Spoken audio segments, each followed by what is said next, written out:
Good morning, Lions Villain Squad. Rise up and Motor City Kneecap Fighters. We got some news to talk about and a little review item concerning our GM. That being said, it's time to hit the intro. Charles Harris here locally in the community. Make sure y'all go check out Kneecap Bodies by Jeremy Jones.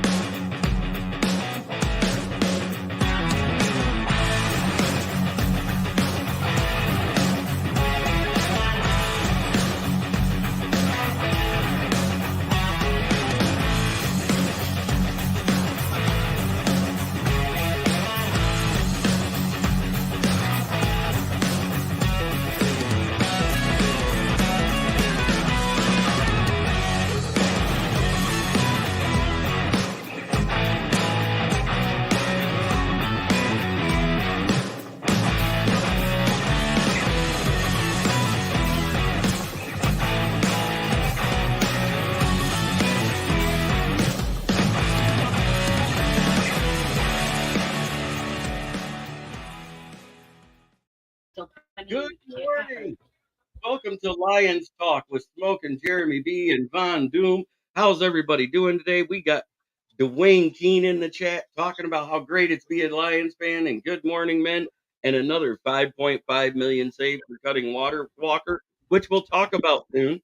Fred Peterson says, bye, Walker. Villain Squad, rise up from Ricky Sakat. How's everybody doing? Good to see you. 8 in already and a couple likes. Throw those likes up, people. It's free to do. It's just a thumbs up. It's a simple click. Doesn't hurt at all. Paul Jones saying good morning. Well, I wanted to get into a little review of Brad Holmes over the last 3 years. We're going to talk about his top 5 draft picks. I wanted to do top 5 free agent acquisitions, but by year, there's only one every year. So it's 3. And the bottom 5 for draft picks. I didn't want to do a bottom 5 for free agent signings because there was too many that you could throw in there and end up being a bottom 20. Uh, that's just my personal opinion. But let's start with the top 5 draft picks. I'm going to start at my fifth best fifth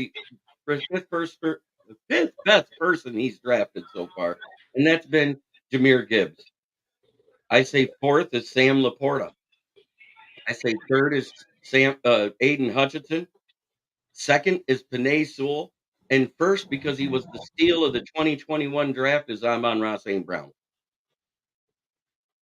Do you disagree with that list, Von Doom? I do not disagree with that list. I think that is the top 5 draft picks overall. His worst draft pick, in my opinion, though, is Levi because he was a waste of a second-round pick. We'll get to that. Trust me, and I got notes next to each one and why I put them where they did. His top 3 free agent acquisitions in 2021, it was Charles Harris.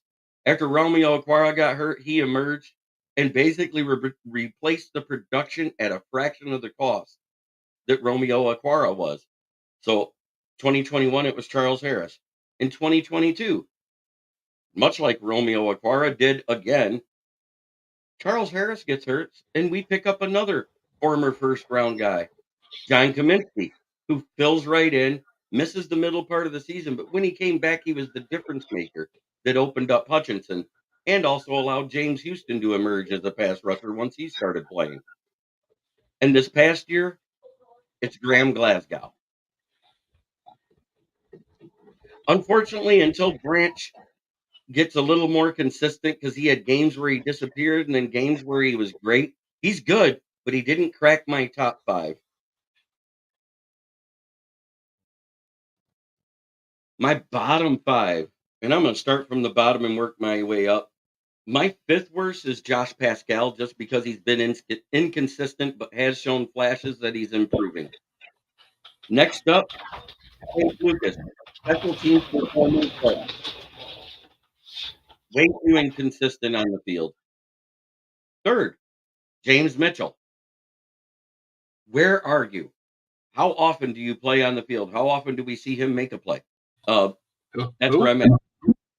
Exactly. The tight end, James Mitchell. Jamar Jefferson.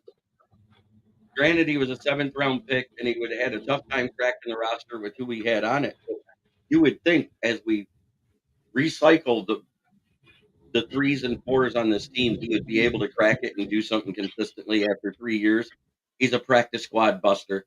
He's much aligned with Tom Kennedy than he is with a good player.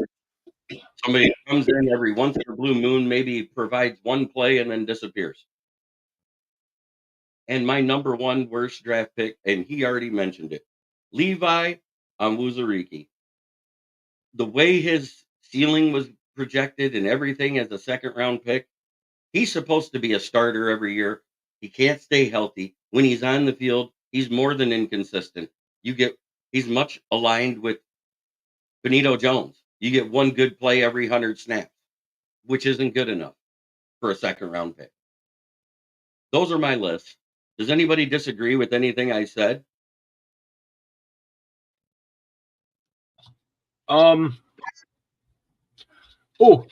Brad Holmes responsible for Aaron Glenn being there?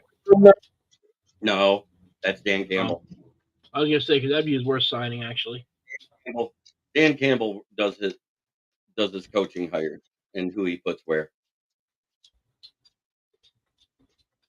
And there was a lot of fans that were super happy. You want to talk about the worst coaching signing, and I don't care what you say, it's Anthony Lynn.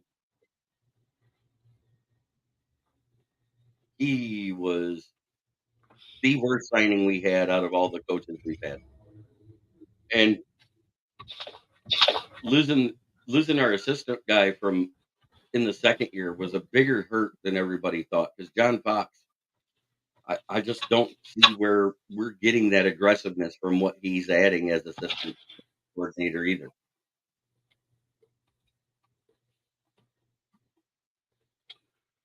So you don't disagree with either list? No, they're pretty spot on. Well, CJ GJ could be on the list of shitty people too, though. I didn't do a list of shitty free agents because, like I said, there have been 20 of them over 3 years. I just wanted to put that out there. I'm a little upset with him right now. Oh, I am too. You can't talk that much shit all season and not back it up, except in one game versus Baker Mayfield.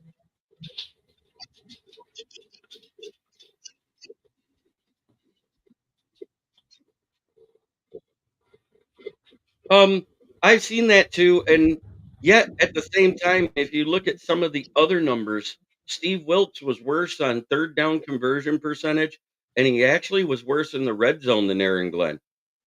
So there is a little validity to it, but not much, because overall that defense played much better than the Lions consistently all season as a whole. And they were better talent.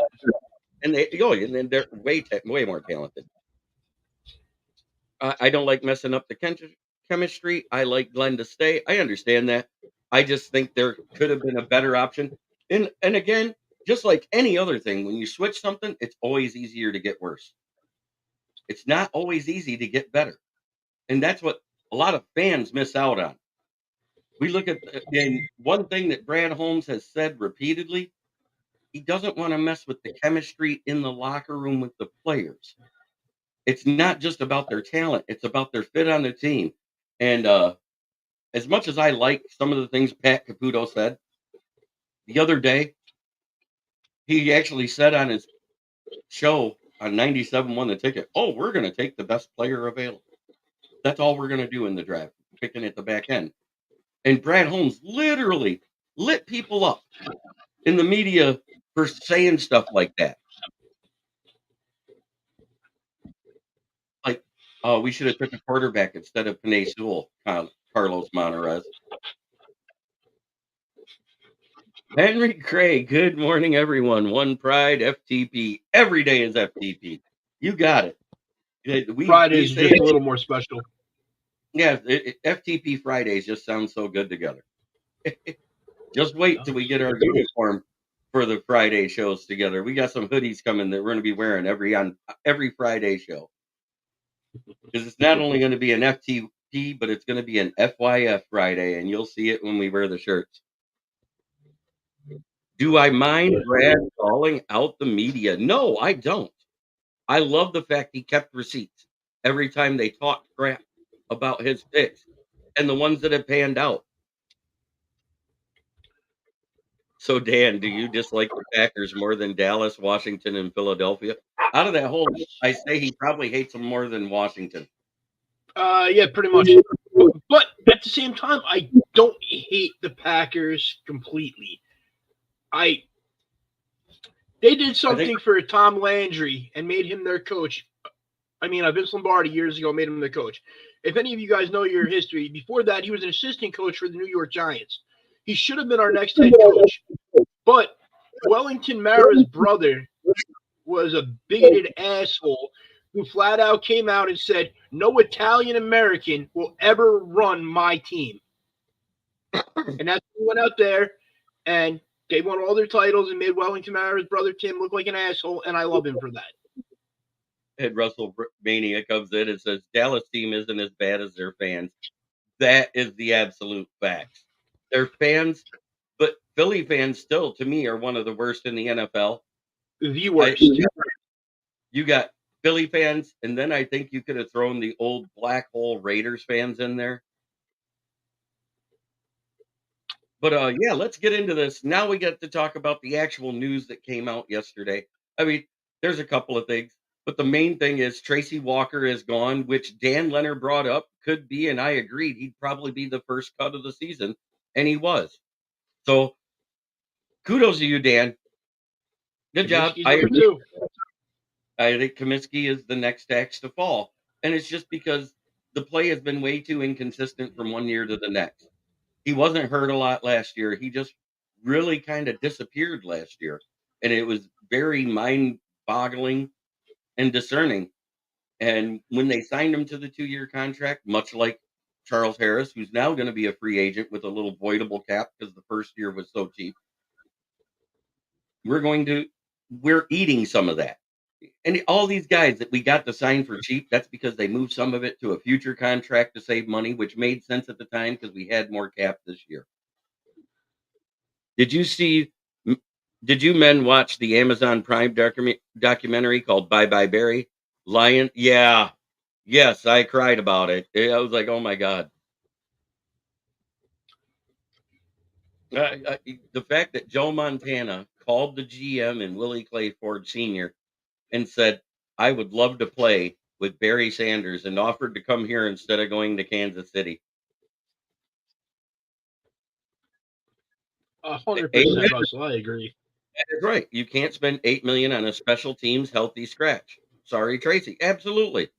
It's actually, we were going to spend $12 million on him this year.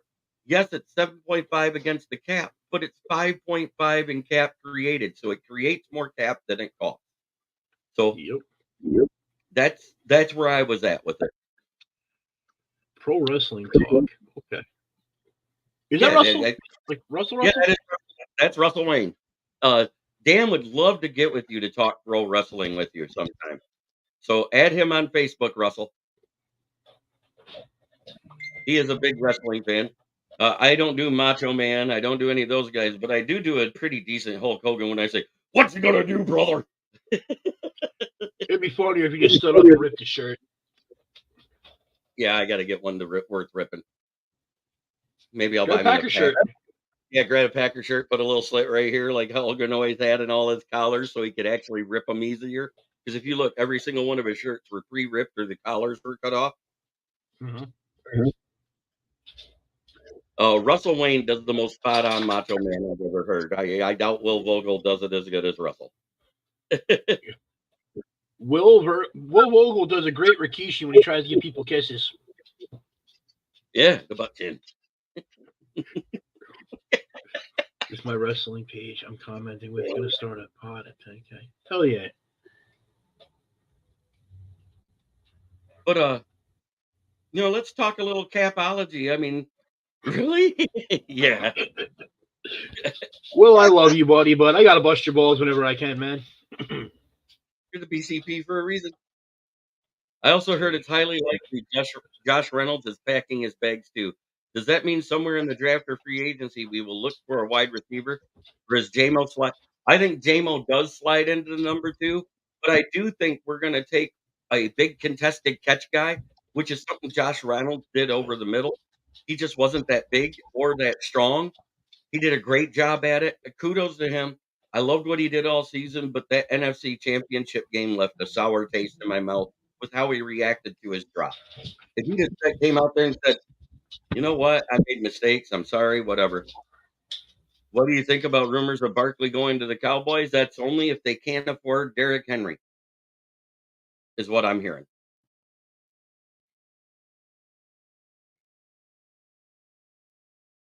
But we will be doing the NFL show later tonight at 9:30, where I discuss all the NFL more than I do the Lions. This is the Lions-based show. We're gonna stick to mostly Lions.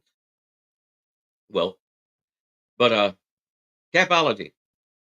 So at minimum, the cap is going up by 19.3 million, and it could be as much as 26.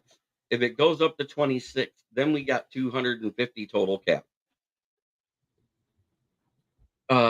I actually did my mocks for the AFC. I'm going to do my NFC ones this afternoon, and I'm just going to post them up. I'm not going to do them live because I don't want to eat up the time. I want it based more towards fans. So if you know any AFC West team fans, that's the Broncos, Raiders, Chargers, and Chiefs, or if you know NFC West fans, which is 49ers, Seahawks, Rams, and Cardinals, and they want to chime in, direct them to my show. Share it to an NFL page. Have them watch. I do pretty good actually covering the NFL. I try not to dress as much Lions concentric other than a hat.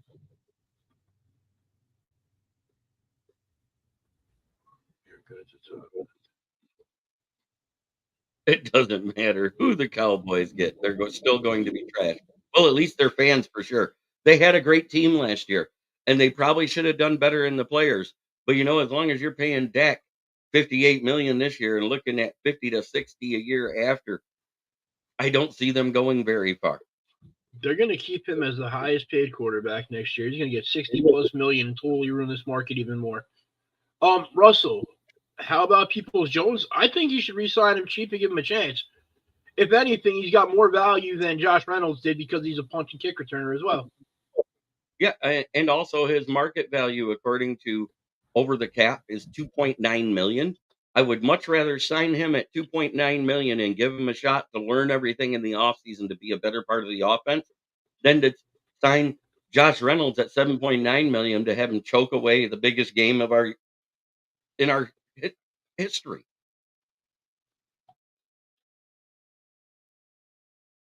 Yes, I am one of the ones that do not put it on Dan Campbell at all because of the percentages that this team has on 4th and 3 or less. I agreed with the call at the time. And the fact that it was executed flawlessly except for Josh Reynolds, you can't say it was the wrong call. Wrong receiver, right call. Okay. But on those plays, Amon-Ra was blanketed with double coverage every time and no window to throw to. So Josh Reynolds was the right wide receiver to throw to by receiving window. Then maybe so. After the first one, I would have thrown it to Amon-Ra in triple coverage before I threw it to Reynolds again. Yeah, because you're a little less forgiving than most people. Very much so. I would have had his ass cut. He would have been out of the stadium at right before the fourth quarter. Been like, bye-bye. Oh, you'd have left him there in San Francisco when you got on the plane. Reynolds runs crisp routes and has good hands. And yet at the same time, if you actually look at the numbers, equally good for his career has been DPJ with Cleveland Brown. He just wasn't targeted as much anymore. He doesn't drop the ball. I'm not saying Reynolds is bad. And we're not saying Reynolds is bad. I think his attitude is bad. Yep. It's sad because Reynolds was money all year up to that point. Absolutely. But to choke in the biggest moments when you're needed to extend a drive to stop the bleeding in that third quarter was the first drop. And it's dropped. And then the big drop at the beginning of the fourth quarter on the next time you go for it. Those two drops literally cost us the games. Because they went down. I'm forgiving about the drops. That is what it is. That's part of the game. Laughing, smiling, and saying shit happens in that situation is not. That means you're a goddamn loser as a person and have no competitive spirit or heart. But Josh Reynolds' market value is $7.9 million per year over the cap, and I don't see it. If he'd have completed one of the two passes, if he'd have caught one of them, I see it. But the fact he didn't, I don't see that. I see he's actually around DPJ's range, in my opinion. Up until that point, he was the 39th best wide receiver, which doesn't make him a number 2 by numbers. That makes him a number 3 wide receiver. If Khalif Raymond comes back, you don't need a number 3 either. Right. Khalif Raymond will be back. He's under contract this year. Yeah, but I mean from his injury. Oh, yeah. I mean, it really depends because he's getting up there in age as well. I want to see how he does. But let's say it's the lower number, the 19.3. That means the cap's going to jump up to about 243.8. So an extra 19 million, you know what that means? You have 30 million in cap space because that automatically means that all the rookie cap is covered just by the increase. If it goes up to the 25, that's 2 more prove it players you can add to this roster. So it's not like everybody thinks, oh, it's this, this, and this. Extending Amon-Ra, that takes next year's salary cap, which goes up by the same number that it goes up this year. So add the 19 million, that puts it at 124. You take away the 25, it's 99. You add in the rookies you draft, which was 18 this year, it goes up to 20 next year. The rookies from the previous year go up to 22 million in cap. Everything goes up. So you got more money coming off of that money. It's not going to be as free as everybody thinks it is. You know, then you got any voidable years that they do with futures contracts, like Matthew Betts, like everybody they signed to the practice squad as future contracts. We had 16 of them. So on average, it's a minimum of 500,000 each one. So that's another 8 million. We agree, Henry Gray. We agree. Henry, you are spot on. And yes, we are still developing Green too. I couldn't put because Green is a rookie and was barely used, and he did some good things on special teams as well as on the field a couple of times, but for the most part wasn't used. You can't judge him as a draft pick yet, especially as one of the last picks in the draft. I don't judge him in first year. I don't judge him in second year. I wait till that third year, and that's why I said Josh Pascal has shown flashes, but is inconsistent. Is the only reason why he's 5th on my list. Everybody else has done stuff to prove they were worth their draft spot. Those 5 that I named are the ones that have something to prove. And 6th right now is Jameson Williams. Just because of the inconsistencies to start, he's shown flashes and did great throughout the whole second half of the season up until the NFC Championship game himself. But he didn't laugh at dropping that touchdown pass. He didn't laugh it off. He was like, man, that's one of my worst drops I've had. And he admitted it. So kudos to him on being way more mature than he was prior to everything that happened. The injuries, the suspension. This kid has done nothing but work on his craft and got better all year long. And I'm tired of hearing he's a bust because he's not. He just didn't get used enough. Right. And Josh Reynolds being on the team is Goff's security blanket. Because, like I said, my thing is let Goff at least ride out his contract, keep him on the team, and develop Hooker another year. And I think that is the smartest decision we can do overall. I understand Von Doom hates Goff. He has his decision on what's best. But that's him on the outside looking in. And I respect his opinion. I'm not going to yell at him. But player development better than players. I know you do, but I'm a team above player guy. And that is why I saw the writing on the wall after him and AG butted heads just before he started Iffy Melifonwu. And then Tracy Walker started being special teams scratch every game. You knew he was gone this year. That writing was on the wall. It just took time for it to happen. Hang on, JB, can I address this? Paul Jones here. Sure. You guys develop offensive line good. So far, your wide receivers are developing good. Quarterbacks, meh. You really didn't develop Goff. He came to you pretty much already pro-styled ready. Your defensive line, hit or miss. Your secondary, you guys haven't really developed anybody. Can you name one corner you guys drafted that's even capable of starting for, I don't know, say the Bears, Panthers? Brian Branch. He's not a corner. Brian Branch is a safety. He's not a corner. No, I'm just. You guys play him out of position. If you played him in safety, the guy would have had like 8 interceptions last year.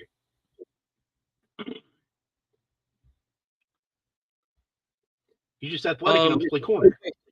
Levi had the exact same stats as Benito Jones. They both played about 600 snaps all season. They both had 6 great plays. So you can't tell me Levi did good. He's on that bus. He's on the bus train right now. Pascal took steps and got better from last year to this year, which is why I just have him at 5th, but yet he's still developing. He's going into 3rd year. Levi's been here 3 years, and even Brad Holmes says, I don't judge draft picks until they're after their 3rd year. I just don't see it with Levi. I think Pascal took more positive steps than Levi. Levi had 2 good games. Pascal, he had flashes in a lot of games.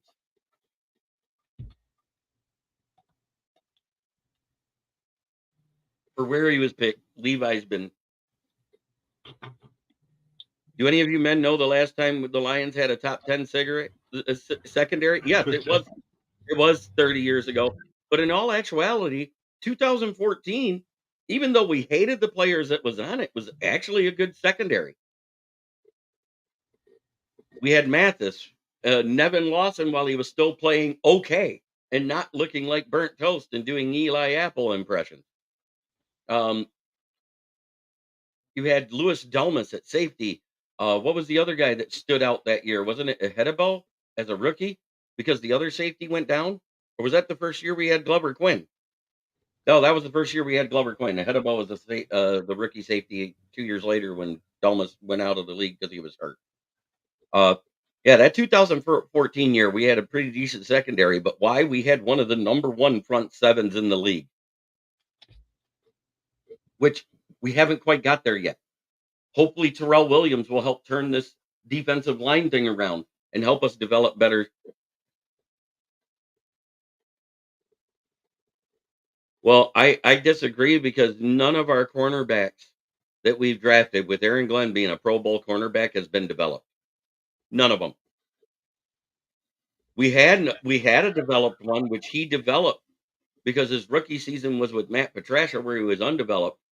Amani Oruwariye, while we ran mostly zone, was looking like the best corner that we've drafted since Darius Slay. And then we switched to a predominantly man defense for the first half of the season. I'm saying keep Goff here this year, but I wouldn't extend him this year because the cap is incredibly shrinking. By every signing we do and everything we do affects our cap in the future as well. Everybody forgets these future contracts means that there's 3 years of cap hits on them. Is it just me being bitter? There's Darius Slay overrated as hell. He's slightly overrated because his play has been diminishing, but you can't blame him because when the other defensive coordinator was in, Slay was having a good year. It was as soon as Matt Patricia took over, that whole secondary looked like crap. And he is getting kind of old, too. And he's getting old. He's losing a step.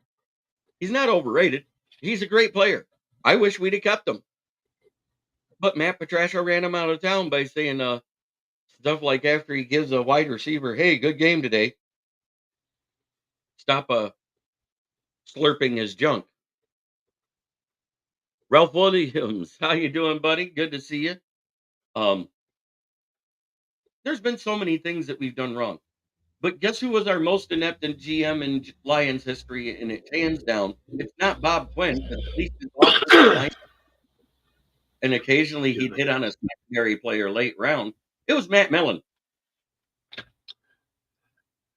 just don't understand how he was so bad at being a GM. Yeah, I do. He said it when he got the call to get the job on the post-game show at the end of the season. Hey, guys, I'm going to be the GM of the Detroit Lions. I don't know what the hell I'm doing, but I got the job. That was his first words after getting the phone call during the postgame show.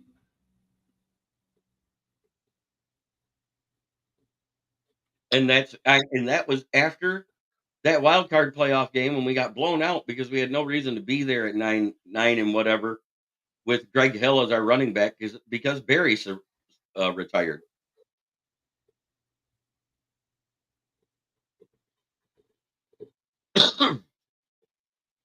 What's funny is if the Lions would have listened to Barry Sanders the last year before he retired in that offseason and hired Matt Millen to be a head coach, which I think he'd have been better at because he's more of a football mind than a football player mind. He probably would have stayed. We hired Bobby Ross, and Bobby Ross told him, "You're going to be a third down back going forward."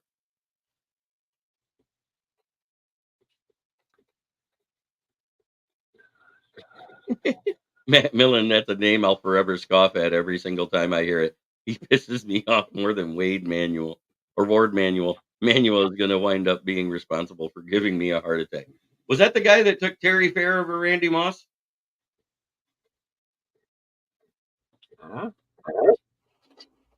In '98, the year before we had Millen as a GM?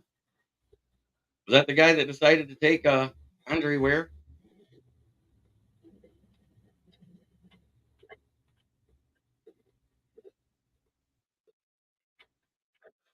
No, isn't he the athletic director of Michigan? Oh, athletic director. Yeah, he just came up with it.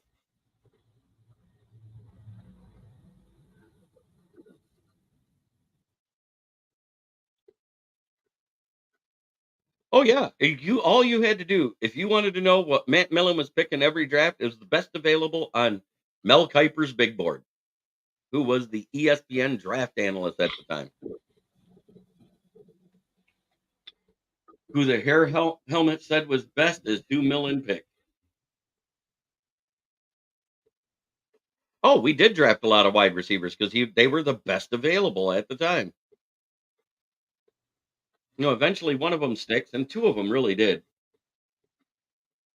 Hey, BPA is great, man. Oh yeah, best player available. Let's never mind talent or chemistry fit. Let's grab a whole bunch of square pegs, throw them in round holes, and say, "Here you go, boys."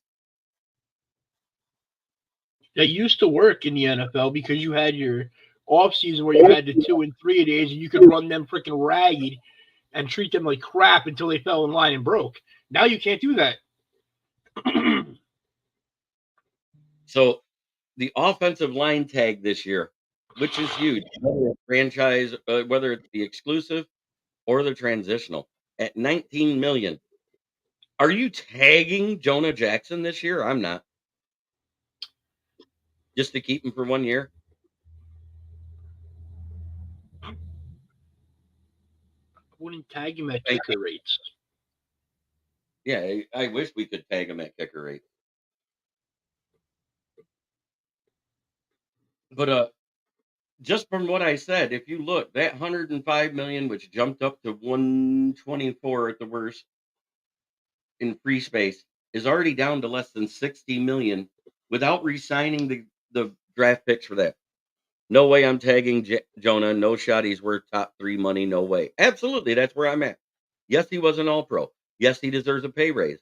But I would rather re-sign Glasgow at a fraction of that cost because he's more versatile and he proved to be pivotal when Ragnow goes down. Lions shouldn't tag anyone. I agree, Ken Fisher. I don't think there's anybody worth the tag unless it's a kicker or punter.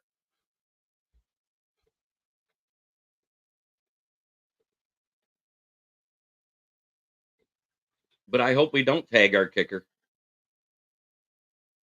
You don't want to tag your kicker? You don't like the money badger? No. I was sad when I saw him go to the active roster.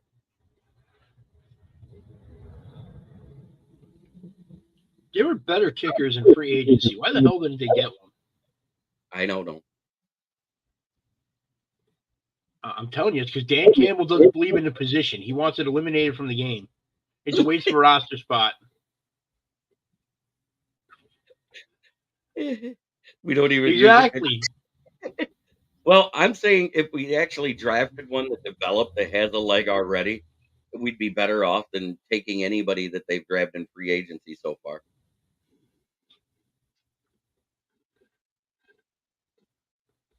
Why do you have a quarterback listed as your kicker? Because we're going for it. Let's go get a vet CBA in free agency. Like, here's the thing. It has to be a fit. Everybody loves these press man corners that are so good and not the ones that are the zone corners that might have had a down year because the whole team played flat. So that is why I like Chidobe Awuzie. Sean Murphy I, bumped him. I don't. Who is a press man corner? They play a lot of zone in Tennessee. But can play. But also, Sean Murphy Bunting is one of those guys that'll get paid. I don't know. He's like ranked like the 12th or 13th best corner in his free agency. I understand that, but he'll still get paid because that's what he wants. That's why he went to the Titans. They gave him the most money. I don't know if we need to take Brendan Rice in the third. I don't even know if we need to take a day one or day two wide receiver. Our biggest problems are we got to replace. Yeah, he's been low-key solid his entire career. I think he's going to be, 28, 29 years old? I think he's only like 27, actually. Even at 27. It wouldn't be a bad choice. I just like Chidobe Awuzie because of the vet leadership at 28. J-Mo's a joke. He's 26.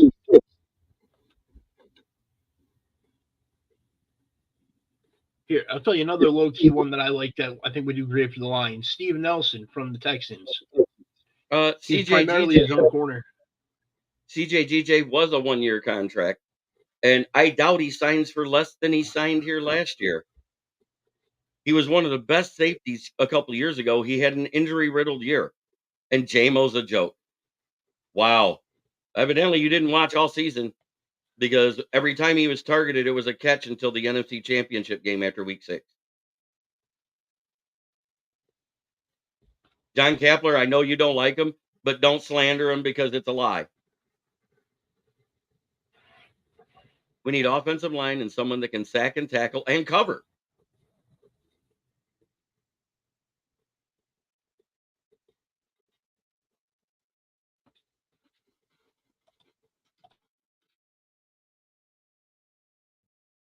He didn't drop one target from Week 6 all the way to the NFC Championship game. Not one. The only one he dropped was in the NFC Championship game, John.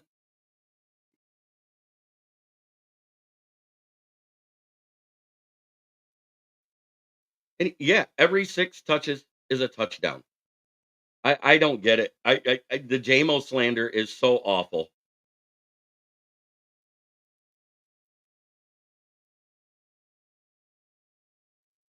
Does it matter if he catches it? Does it really matter, John? Yeah, Malcolm Rodriguez is great. I have one of his jerseys. I said when I watched at the Family Fun Fest, the practice at Ford Field, I told everybody there that was with us, and that was Eric Shawn, Dom DeRubis, my Smokkin dad who comes into the chat every now and then. I told him right then, I said, if Malcolm Rodriguez is a starter, I'm buying his jersey. I did. I backed it up. I've got a St. Brown. I got a Rodriguez. I got a Gibbs. I got a Sewell. I got a Campbell. I got a Hooker and a Hutchinson. I just pulled up J-Mo's stats. I'm not going to say he's a bust because he's dynamic, but God, these stats are underwhelming for the season. Only 24 catches for 354 yards and 2 touchdowns. And he was only targeted 33 times.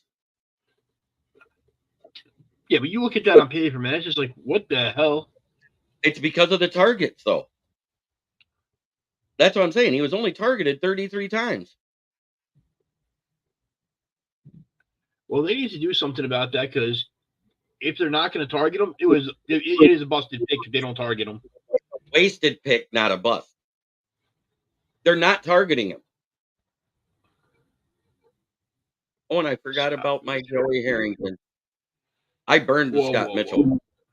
Yeah, and he has 4 rushing touchdowns. Exactly, but you look at his stuff and you're like, that sucks. Game of 42 targets, 24 catches. Yeah, but you're also I'm talking about this season. And that is over He was 50%. awful the first 3 weeks, and then he did not have a drop. When targeted, he caught everything that was catchable.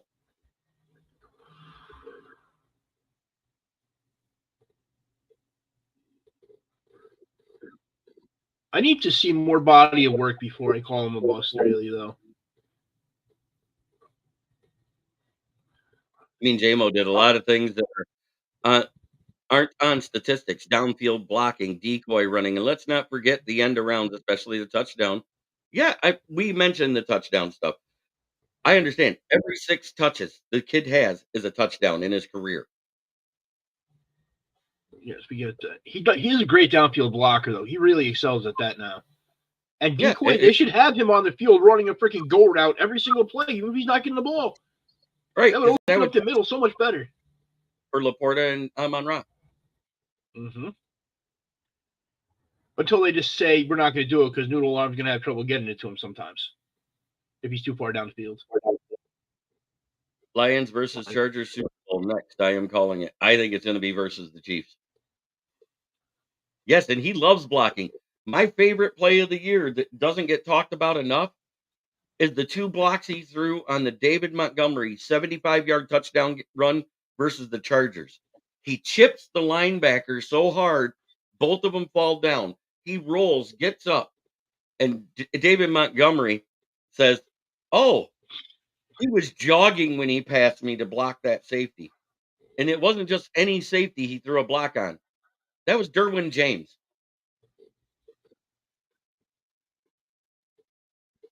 And that's not the only time he blocked like that. Henry, man, he has the potential to have a breakout year if they target him. We'll say that. It's all going to be on Ben Johnson and Jared Goff if they're going to do what needs to be done. Yeah, they really need to work with him. He needs to stay healthy in the whole off season and not get into trouble and not be suspended to not hinder his development.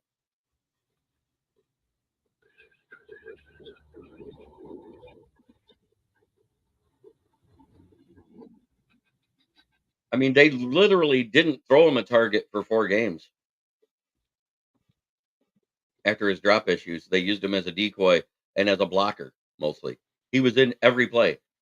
And everybody would say, "Boy, when you block, you get the rock. You block, you get the rock." There was 2 games at least I didn't see him get the ball thrown to because Jared The Goff's Ravens game and the Bears game. Mm-hmm. And I said, that's because Goff's security blanket is Amon-Ra St. Brown and Josh Reynolds.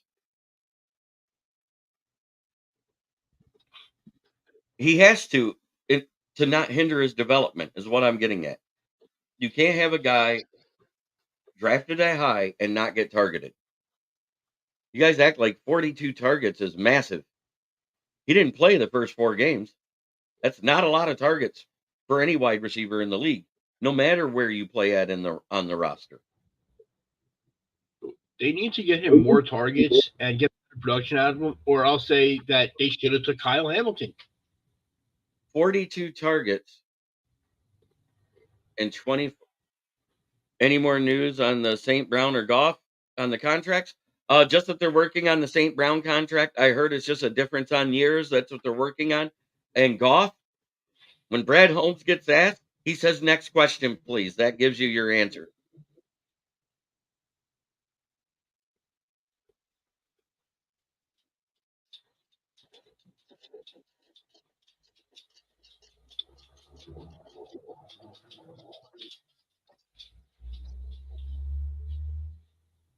And I said it on the show. I don't think Goff gets an extension. I think they're going to let him play out the last year of his contract. I've said that repeatedly, and I'm sticking by it. That's my opinion.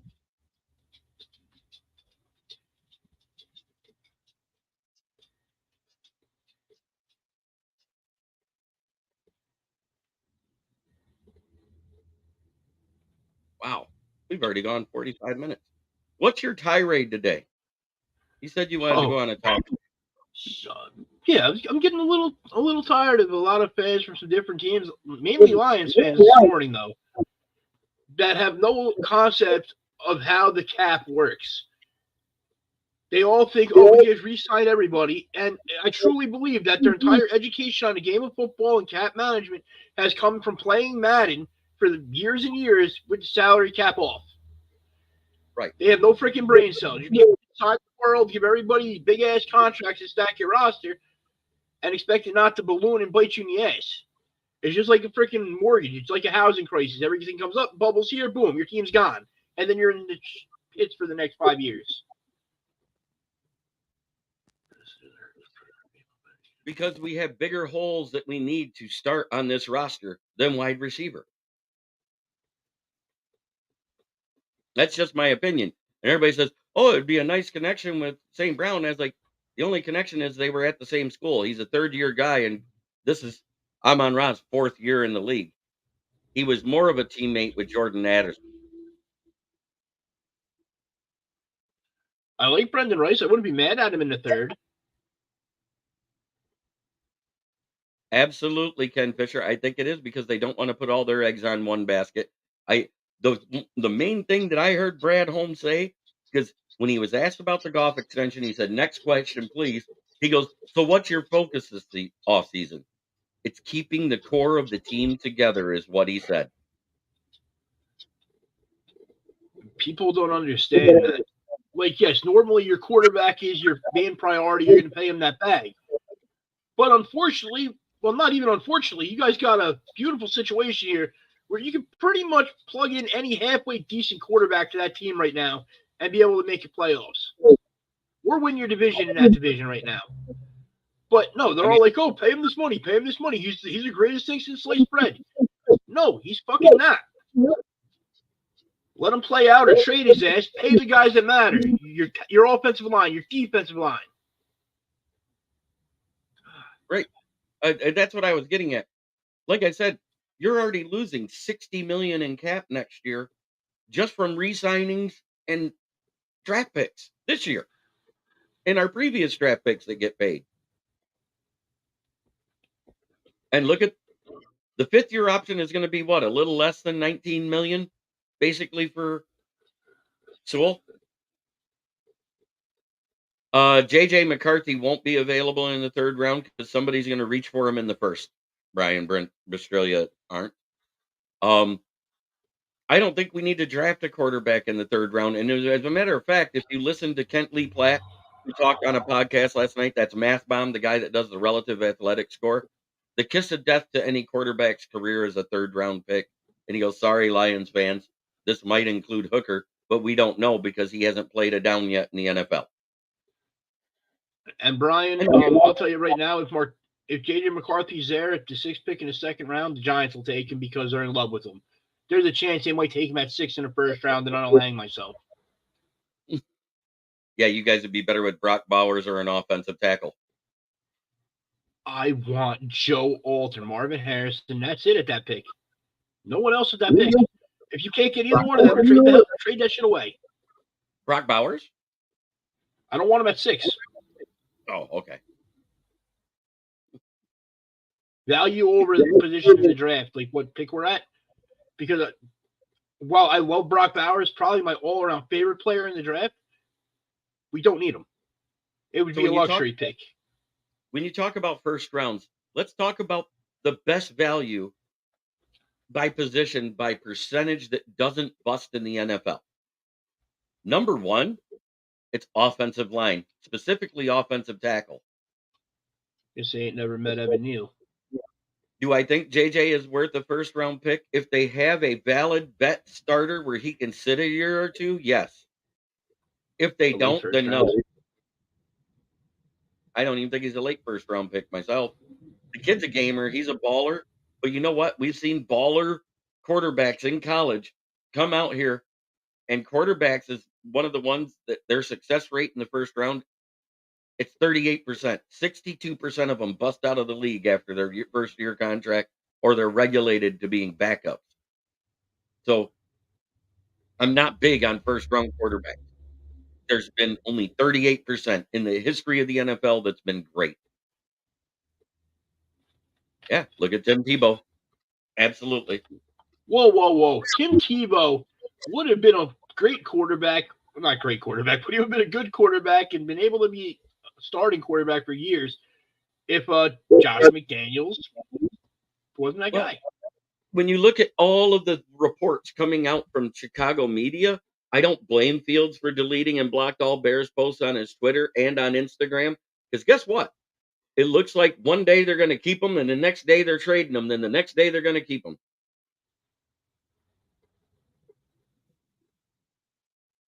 And Ricky Sakat, you're absolutely right. And as a U of M Wolverine fan, I absolutely agree. They hid JJ every time he had a game that struggled. They went away from him. There's many great passes as JJ has, where you go, oh wow, look at that. He has as many where you look and you say, what the is he doing? Where he airmails it or he hits it at the 4 yards in front of the player at the feet. We complain about golf like that, and you guys want to take a rookie that already has that habit because of bad mechanics. Let's say, okay, Giants, let's take him because mechanics are fixable. Brian DeBall proved he could fix some bad mechanics on a quarterback with what he did with Josh Allen. But it's more than that. Helmet nobody, and I'm talking break from social media. I don't blame Fields. Absolutely. With all the stuff that's going on, he's taking it back. There's RG Nee. There's Tim Tebow. There's Johnny Manziel. And up until this year, I think JJ's no better than a third, and I'm in the belief you should draft a player in the first round. You drafted a starter. Absolutely, you should. You agreed with them freaking drafting JMO in the first round. I don't want to hear that shit. Who, me? Yeah, you. No. I sat there, I said, I like the idea of the player, but I would have rather had a starter. I did say that. For you, remember, you were on that show. I was on that show, and I said, how the hell do you like this pick? It's a waste. Stupid. I said, I like the pick, but I would have rather had somebody that was a starter. I like him for what his potential is what I said.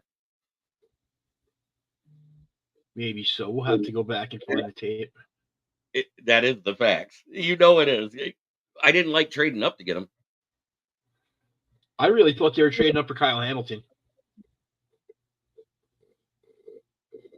Say what? I thought they were trading up originally for Kyle Hamilton. Right. I mean, you did. And I actually said it was Jordan Davis because that meant more to our team at the time. Hamilton would have been nasty on that defense. Either one would have been nasty. And Aaron Glenn couldn't have ruined him. Your Aaron Glenn hate is strong, my friend. It is. My biggest thing with that, though, if this is your position, you played this, you're a defensive back, that should be the best unit on your goddamn team.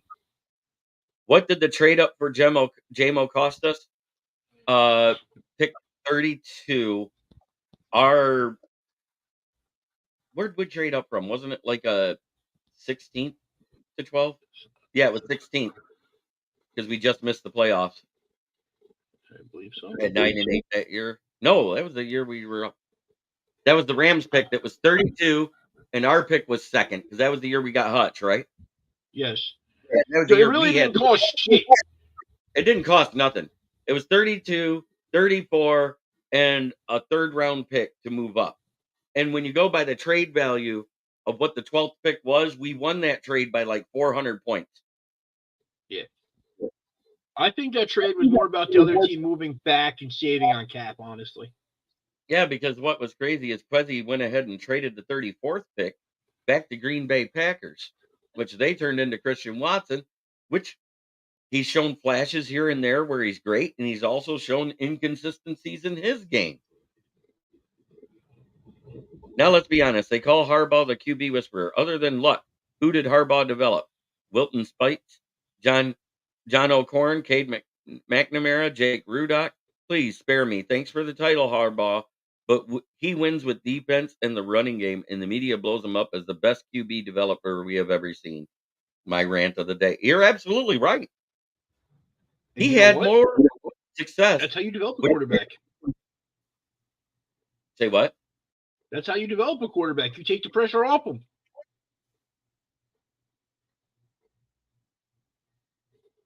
What he did was for the first 4 years was transfer portal guys till Cade McNamara developed to where he could play, and then he proved he wasn't the guy. Colin Kaepernick, that guy is flat out bad, and he made him a Super.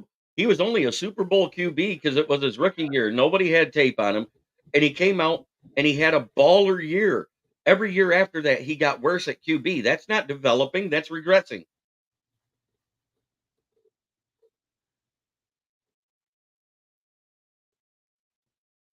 The only reason why Colin Kaepernick even got to play is Alex Smith got hurt. For the 100th time. No, that was one of his first times.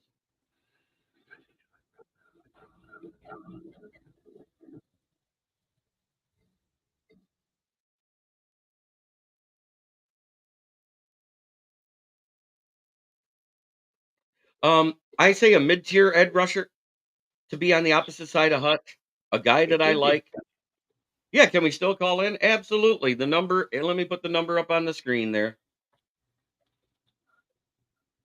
Give me just a moment.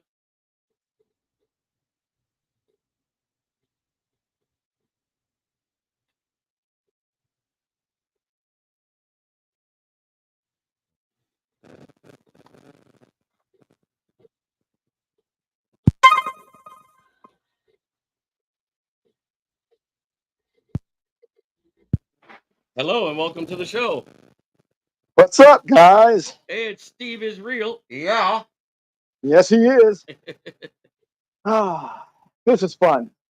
This is fun talking football. I'm going to address it.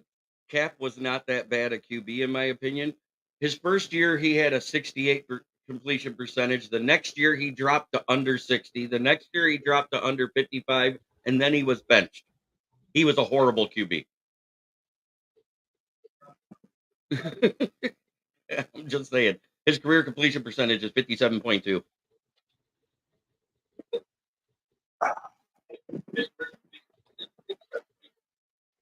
So what's the topic today? Oh, we were talking about the best draft picks for Brad Holmes over the last 3 years. I had my list, which I started at 5 with Gibbs, 4 Laporta, 3 Hutchinson, 2 Sewell, and then Amon-Ra is the best one overall. Well, but this year I've been, like I said, every year I do this in the offseason. This like my Christmas time. Right. And like when I was over on Russell's show and Mike with them the other day, they was talking about the corners like you guys have, and at 29, there's 3 names I see you guys can go after at corner. Now, I'll let you know.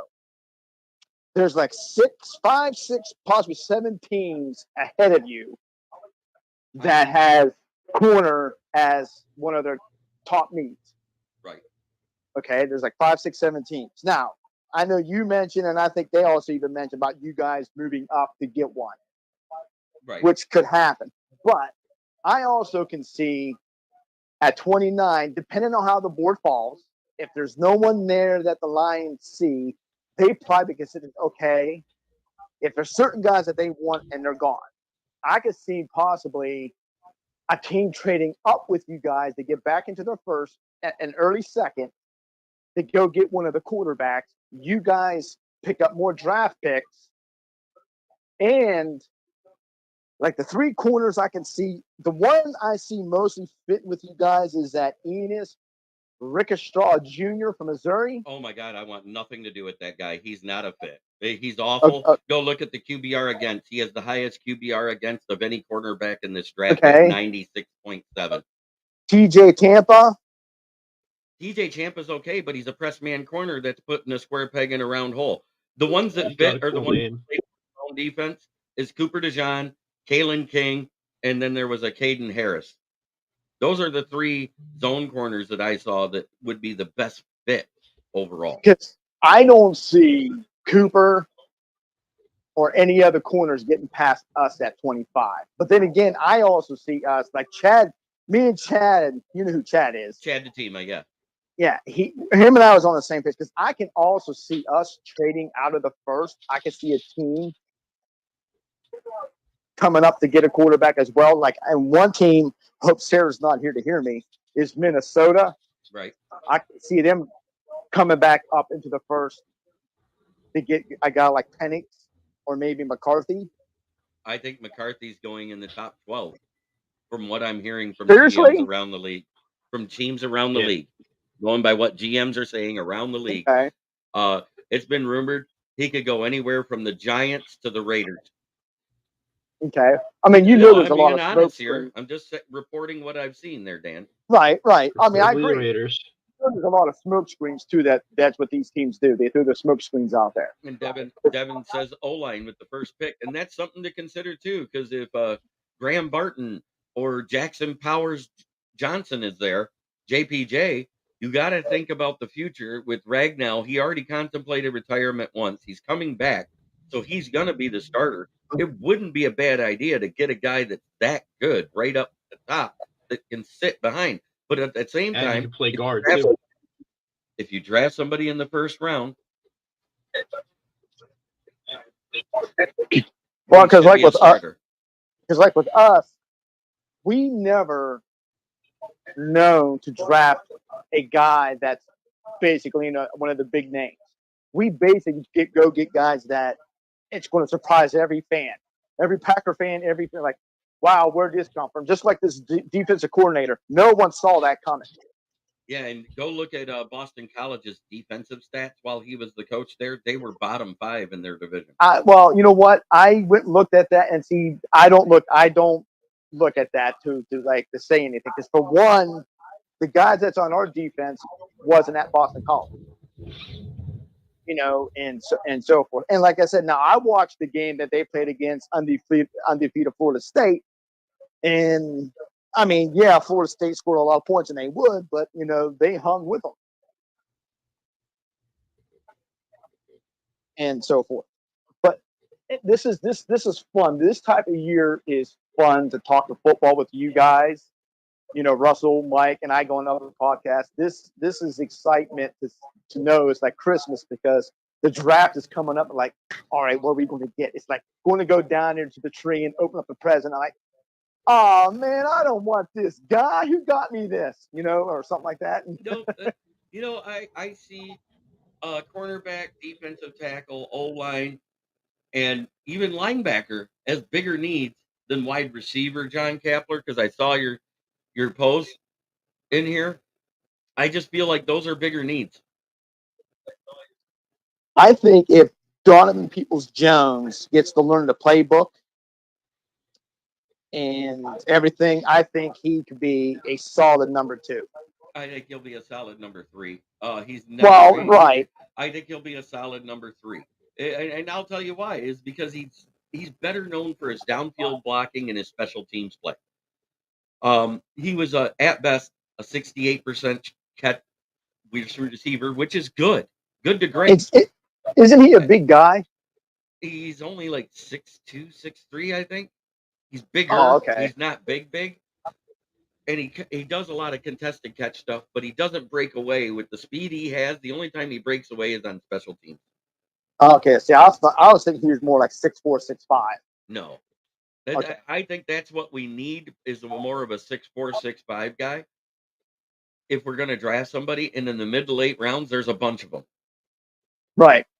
So, I don't think we have to do anything in the first 3 rounds. Because like I said, if you draft someone in the first 3 rounds, a third round, it's more of develop into a starter and be a role player right away is what you usually want in the third round, correct? Yeah. And your first and second round should be starters from day 1. Well, they should. If they're going to be a first round pick. Right. Yeah.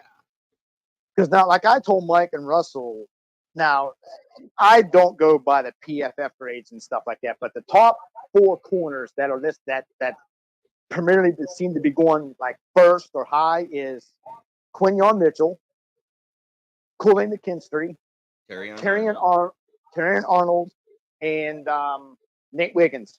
Yep, those are the top 4. And everything after that, you don't know where they're going. You can say you expect them to go here, but you don't know that. Yes, there are 7 teams in front of them, and Hank Fraley is still the O-line coach, 100%. I told Mike and them, I see now that Quinyon Mitchell, I see him going to Pittsburgh. I see him. And I think that's a mistake too, because he's not a zone corner. He's a press man corner, and they play mostly zone defense. They need a offensive line. That's why is Pittsburgh. Well, I don't think it's a fit. I see him more going to a team like if they're going to take one. But I heard they're going quarterback or wide receiver would be the Raiders. I heard that Chargers are going cornerback or O lineman. I know that Dan here would rather go wide receiver or O lineman with that 6th pick overall. I wouldn't get mad at a corner either, though. Giants, I got a buddy, a good buddy, lives in New York. He's a big Giants fan, and I think the Giants need more help at the offensive line. They could get a receiver later, right? But they don't even care about the wide receiver. They need a quarterback that can bring out the best in Jalen Hyde and Wan'Dale Robinson. But you need to move Evan Ingram. I don't know. I'm just hoping it's not Spencer Rattler. But they got to have offensive line is a solid point on the offense. Without that, you ain't got an offense. The pass to run and whatever. And the Giants need to get a good offensive line like they once had in the past.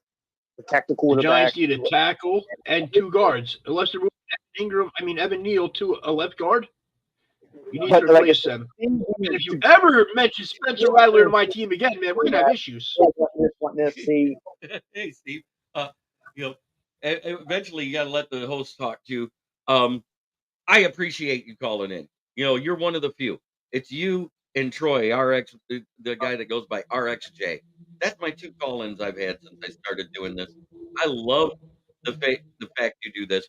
But Brad Holmes has said, when is he taking the best player available other than Hutchinson and Sewell in the draft?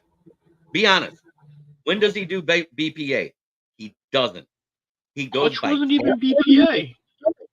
He was too. Sauce was. That's your opinion. Sauce was rated higher.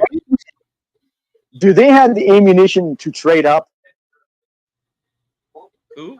Technically. The Lions. Yeah, they've traded up already in the draft. I mean, this year. Do they have the ammunition this year if they would want to trade up to get one of those corners? I don't think so. It would cost way too much future draft capital.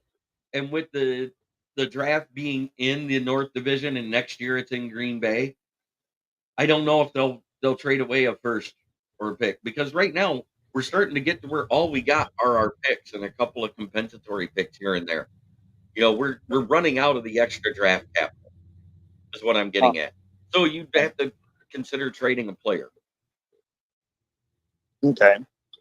So, well, I just thought I'd call in, lighten up the show. Come on, guys. I mean, the show, ask questions. Yeah, I love it. I love the fact you called in.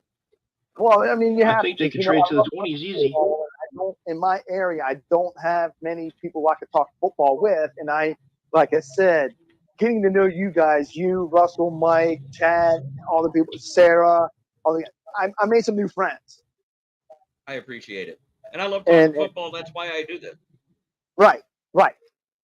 And this is what's cool. And I just, like I said, hopefully that if me and us could call, it would get more callers to call in and let, talk football. Let everybody hear what's your thoughts. Let everybody hear your opinions on stuff. And, let's get the whole football concept going, because this is enjoyable.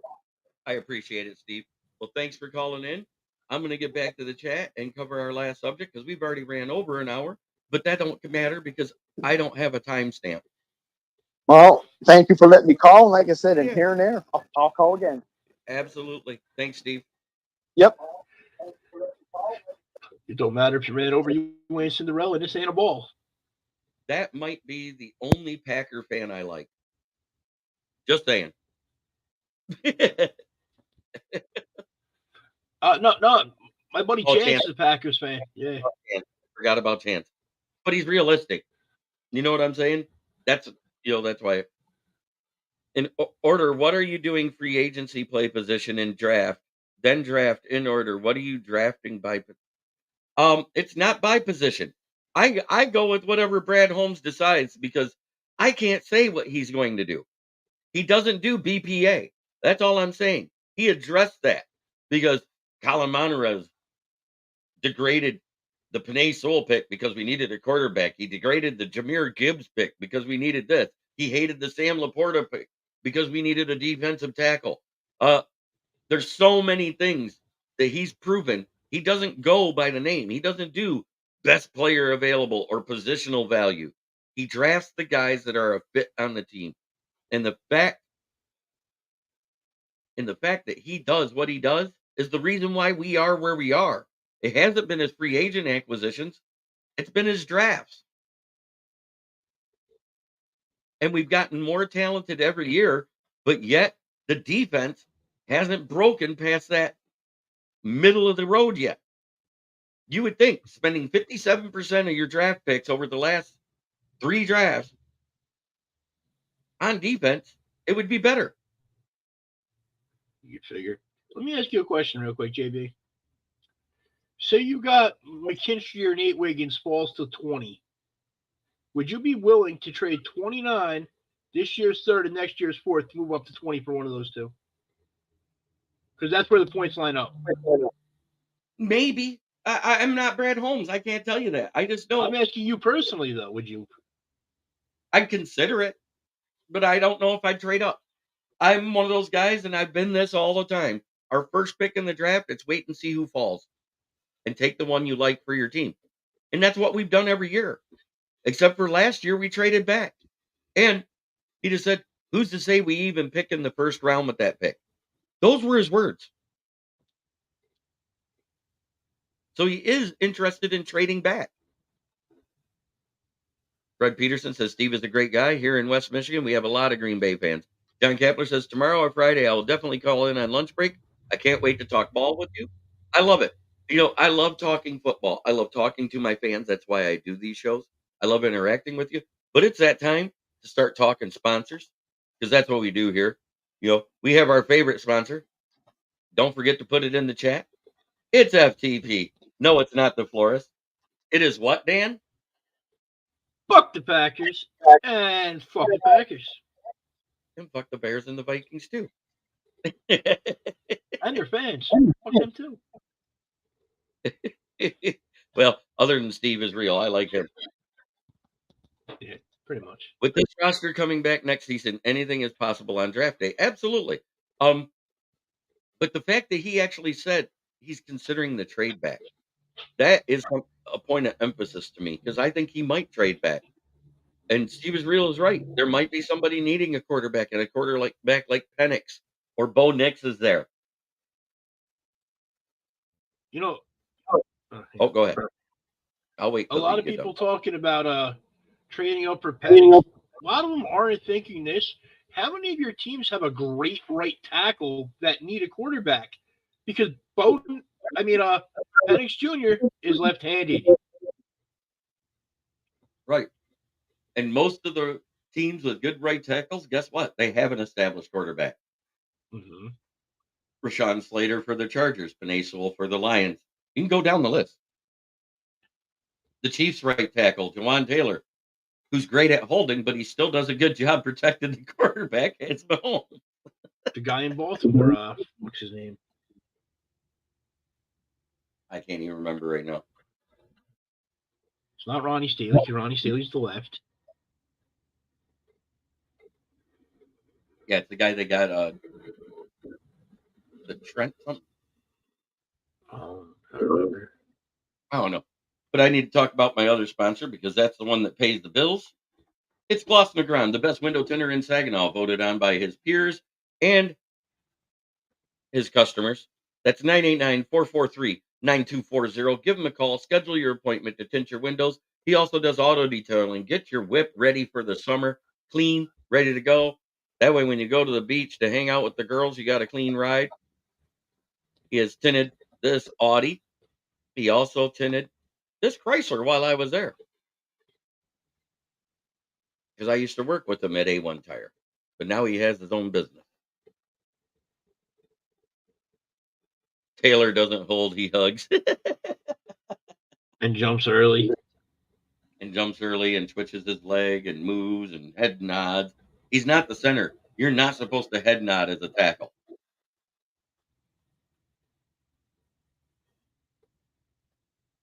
I mean, he was twitching so bad in that Lions game, it looked like he had done a speedball just before he started playing.